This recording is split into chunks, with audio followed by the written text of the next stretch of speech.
karag-karag, welcome back to my vlog. Isang maganda at mainit na tanghali sa inyong lahat mula dito sa Lasak City. At ito na nga ang mga pasabog na revelasyon, mainit na chikahan na pinag-uusapan ng mga active na mga chismosa at mga chismosa sa social media na kung saan kasing init at kasing sabog din ang ating minupusal destruction law.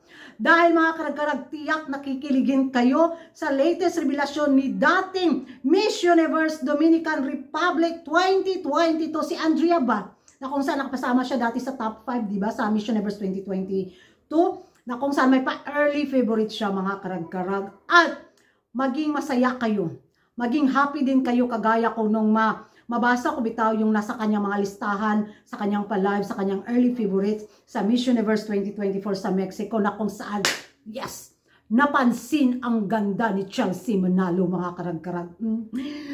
Ay, Filipinas! Ay, Philippines! Hala ka, uy. I'm so happy at thank you, Queen Andrea, sa pagsama mo kay Chelsea Manalo bilang isa sa mga early favorites mo sa Miss Universe 2024. Nako, o diba, napansin ang ganda ni Chelsea. Samantala, yung mga kapitbahay nating mga intribido at mga intribida na mga himantay yung galore na sobra kumakabas sa ating pambato dahil nagsimula na naman silang maghasik ng kanilang lagi mga karag-karag sa pambabash ng ating kandidata. Dahil kahapon kung matandaan nyo rin yung vlog ko tungkol nga sa panlalait nila kay Chelsea Manalo dahil wala pa ngang official headshot si Chelsea Manalo sa Miss Universe website. So gumawa sila ng mga naghanap sila ng mga katawa-tawang photo ni Chelsea na kung saan pinaglaruan nila at inedit. Kaya ayun, pinagchichismisan at harutan nila doon sa kanilang beauty pageant pages. Take note, hindi napasama yung kandidata nila sa early favorites ni Andrea Miss Universe Dominican Republic 2022. Wala si Upal-Upal mga karag-karag. Kinarma yung nila, mga fans nila sa taga Black Hole. Kung makapanlait sila kay Chelsea, sino ngayon ang maganda? Maganda yung kandidata namin kasi napansin at napasama sa listahan ni Miss Universe 2024 Dominican Republic at 2022 Dominican Republic.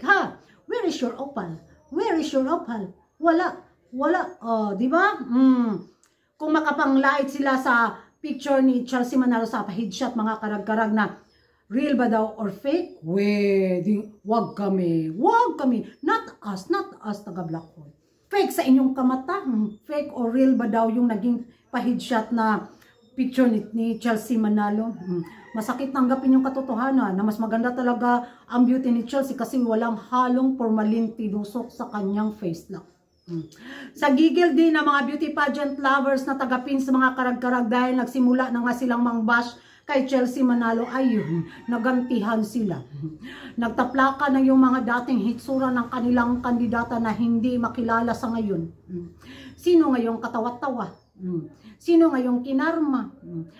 Kampante sila kasi nga, di ba, hawak ni Hello the Universe ang Miss Universe organization. So secure na yung placement nila sa taon na to sa Mexico.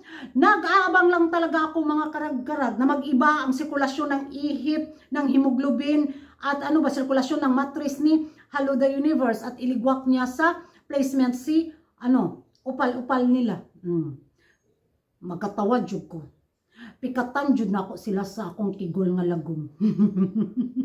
Ayun, yung pagkabida-bida nilang bitaw, sobra ko makapanglait sa ating pambata. Na back to you sila for today's vlog mga karag-karag. Kita nyo naman yung hitsura ni Upal-Upal noon kumpara sa ngayon, tapos yung pa-headshot niya. Wag kami. Wag nyo kamang unahan talaga. Kigol ninyo. Lintik lang talagang walang ganti. Nanahimik ang taga-pins kasi kalma kami kasi alam namin yung magiging resulta.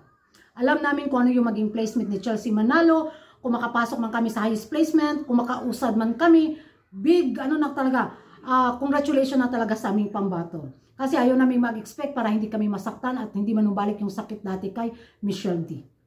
Sa nangyari noon.